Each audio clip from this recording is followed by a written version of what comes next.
somebody moves into the district in June, does the fact that they're in, they weren't around for the lottery, they just moved here from Miami or whatever, the fact that they're in district, does that give them any priority at all at that point over someone else who might be out of district? Or if the school's full, we're on a wait list now, are they at the back of the wait list at that point? It's me, Hugh Roberts. So is it 15 days from some deadline they're going to be given? I just want to make sure people are clear on what they can expect. Okay. And if there's any leeway, if they have some extenuating circumstances, they can take it.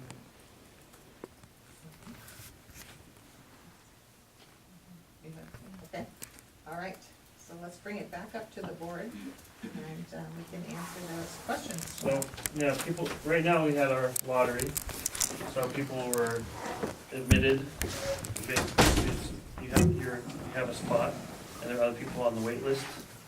And if a family moves from Sheboygan to Fairfax, which may happen, which actually happens a lot, when people move into the area, then they apply and would go in through another lottery process, and they would be put on a wait list behind anybody else who's already on a wait list, if there is a wait list. Otherwise, if there is no wait list, they'd be offered a spot. So they, even if they're in district, they would go behind any out-of-district people on the wait list. We can't go around that. This includes first come, first served. And likely we will have other enrollment periods, but we just closed our first one. So if we see a lot of enrollment again, we may decide to close it and do another enrollment period. That is one difference between this and the public school, right? The public school basically has to take any in-district student at any time. Right. We have a capacity. Right, yeah. And as far as the 15 days, it starts when we notify them that they have 15 days. So we'll email, we'll call, we'll send a snail mail letter just to make sure they get all points of information. And then, if they're extenuating some circumstances like Con alluded to, that, say something happens, they can't finish the paperwork, then I think we can consider that on a case-by-case basis. It depends what's missing. But it's not requiring you to cut it off. No. Okay. Well, I think we should clarify that the policy actually allows us to provide that kind of leeway. That's what I'm- Yeah. I'm just looking to see if the way that we've written it, does it? I think what we have to do is reach out to people at the end of that 15 days. We can- Yeah. Yeah, I think before we offer their spot to someone else, we make another attempt to call them. I think that's part of the policy. Yeah. Okay. What if we made I'm just looking at the red line. Mm-hmm. Basically, it's pretty clear they'll be given 15 business days to complete the following. Oh, yeah, it does say business It days in says there. business days. Yeah. There you go. So Yeah. maybe we though want to add a comment that says unless there are extenuating circumstances, some ability to have leeway if there's a clear reason and commitment. We just want to prevent there from being I need another week, I need another week, we saw that last year, there were people who just kind of couldn't make up their minds. And it means that, we wait and we wait and we wait, and eventually they make up their mind, and then, if they say, no, they're not coming, then we have to go to the next person, and then if that person waits and waits, it just, I wanna make sure that it's not, that people aren't gonna take advantage of the situation. So it's hard to create a caveat then, basically. Well, you can speak to what you've done in the office. If people have completed 99% of it and they just need one more piece of paper, then you just, they get that one last piece of paper. We know they're coming. Yes, and I think 2 weeks is a lot of time. It's actually 3 weeks. 3 weeks. Business days. 15 business days. Yeah. I think that's a lot of time. We're not asking It's a for reason- anything it's a that's reasonable- complicated. You Not presumably together. made a decision when you put yourself in the lottery to begin with, so it's. Right.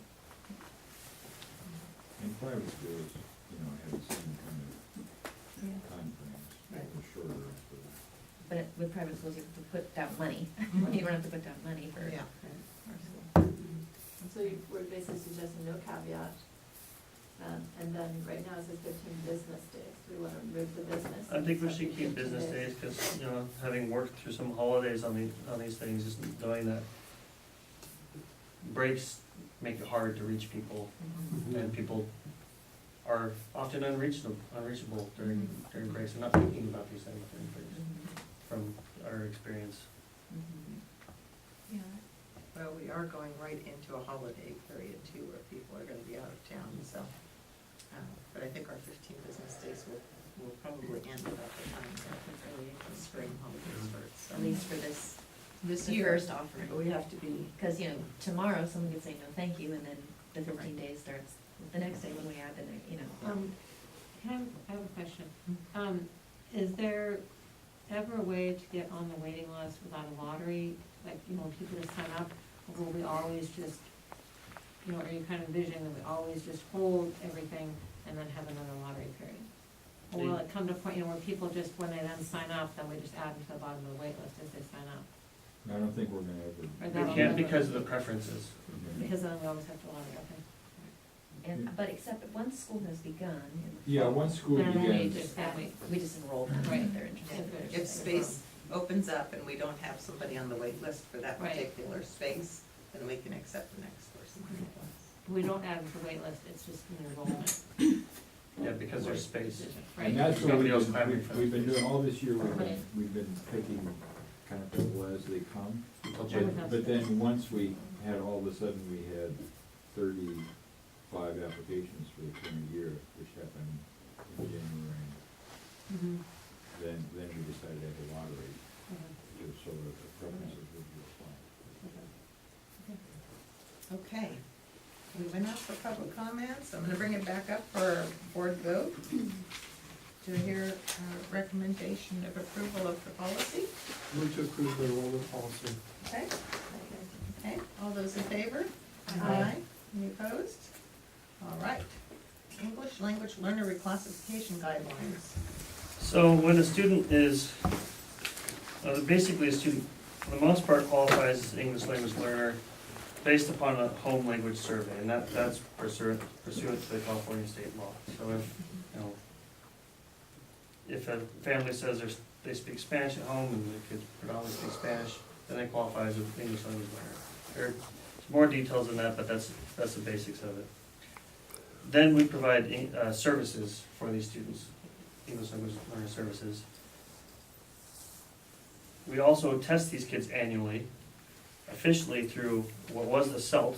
So this year, the state mandates the CELT test, and it's changing the test from the CELT to LPAC, because we love acronyms. So we administered the CELT to kids at the beginning of the year. We're gonna be administering the LPAC to the kids in about a month.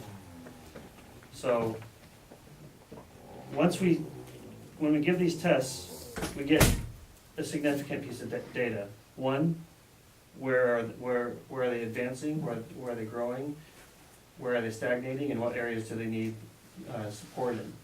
We can also see that some students are maybe now proficient according to that test in the English language. The state says that at a certain point, and it's our goal to graduate all of our kids out of the English language learner program, and for them to be no longer classified as English language learners, because that's our goal, that we need to have a policy for reclassifying English language learners. And this policy is the state has a pretty strict approach for this, that there has to be, you have to look at the state test scores for the LPAC or CELT. You have to look at, you have to have parent involvement, so you have to invite their parents in. So if you think a kid is no longer an English language learner, you have to bring the parent in. You have to bring in a teacher to give teacher input. And you should be looking at some local scoring criteria. So if we have common assessments that we use in our school, like Lucy Calkins, then we use those to evaluate the students. And really, the student needs to meet all these criteria before they're exiting. And so, really taking the state mandate and tailoring it to our school results in this policy. And you still follow them even after you graduate them out for a number of years? For a couple of years, you still follow and make sure that they're still continuing to grow, and just kind of go beyond what the subject area is. As far as I see our school is just to continually meet the needs of kids, no matter where they're at. If they are English language learners or qualified for special education, that we're gonna always continue to meet their needs, however we need to meet them. Okay, thank you. Any questions or comments at the board level? Yeah, mostly I've seen that in the past where the kids are exited, but they really still need a lot of support. So I just wanna make sure that we're giving kids the support they need regardless of whether they're exited or not. Yeah, Yeah. so really they would be in my mind, most kids who are exited, unless, they're proficient Mhm. and truly proficient, then they would be getting intervention services Mhm. in lieu of EL services. It's a case by case basis. Right, just, it's what they need, Yeah. whatever they need, depending on the kid, yeah. Okay. Can I have a show of hands of anyone who wants to comment on this item? Okay, seeing no one, I'll close public comment and bring it back up for board action. Do I hear a motion for approval of the policy? I move to approve the English language learning policy. Okay, second? Okay, all those in favor? Aye. Any opposed? Okay, And I forgot, we're gonna have to change this next year to account for the LPAC scores, because LPAC scores will affect. yes. Okay, thank you. Annual audit. John? Super exciting. I contacted two regional firms that specialize in charters. They were on the California Charter Association website as approved. I spoke with both of the partners. They're very similar. It really comes down to how much, I think, money they're gonna charge. So I'm recommending going with the